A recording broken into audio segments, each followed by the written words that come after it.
Short-nosed green eyes. These are odd fish.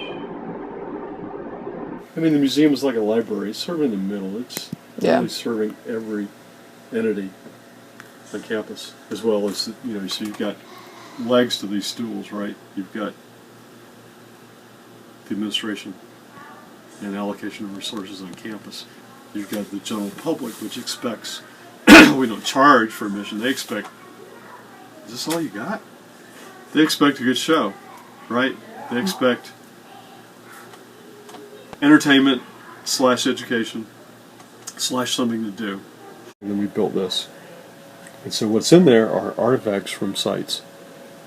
Down in the very back end corner is our archaeological skeleton collection. It's about 500 and something Indian skeletons that are protected under Native American Grave and Repatriation Act. There's a note, so this whole facility is secure. It's card swipe. That's locked on top. There's no tribes for these things to go back to. So there's limited research value, but some research is done on them occasionally. But that's something we don't talk about. But the rest of it is just potsherds, and could be clamshells, get things out of a dig. And so these clamshells become really important because we can get an idea of what was the extent of union and mussel distributions, freshwater mussels, throughout time, essentially. So everything we've got are windows into time that you can't replace. The whole loose consolidation, as a museum of natural history, we don't have a place to consolidate it all. Okay, so we're really after a building and getting back on the strategic plan. The new Vice President for Public Service and Outreach eventually cut us, and we lost about $300,000 in support. So I lost part of the curator of the herbarium's position, which was picked up by Arts and Sciences. I lost part of the curator of zooarchaeology, who was an anthropologist. They picked up a chunk of her salary. That was a good chunk. The Anthro absorbed. I lost my web designer. I lost the curator of education. I lost my IT support, and I lost my salary. What's leaking in here, bud? It's the stuff upstairs. We need to go and talk to the people that are doing the floor mopping. It looks like soap here. See it? Yeah. I mean, they can't do that in the range. No, we got it.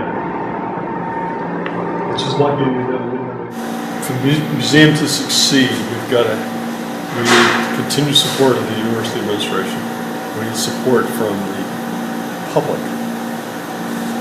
And maybe it's part of the speed lost.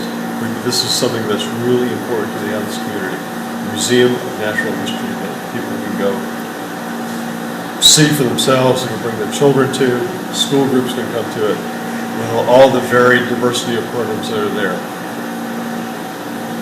The people working in the museums, and the people that are scientists who are working on beetles or on plants and things like that, it's their job to get grants. I mean, that's our job, is to get grants and do research. And we're using it, we're fine, right? But everybody else gets cut out. And when it really gets cut out is when the space becomes too expensive to have something like this. Salesmen at the door collecting money. I mean, you guys are, come in here and see this. Two-headed cow, $10 will get you in. There's the carnival. I mean, you're not going to bring in this kind of money, but you can never replace this stuff.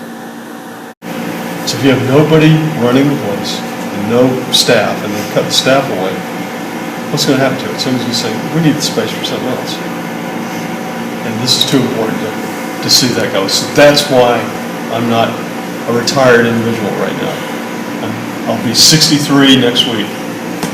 I'll be 63 the 28th of July. How much longer are you going to stay?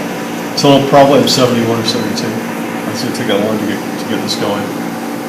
I want to see firm building plans and on a solid path that's going to make it. I may not get to the mountain and look over the other side, but I want to see we're going up to the mountain. And there's 2 species in the world. One here. The only other known species in existence is in China, and it's almost extinct.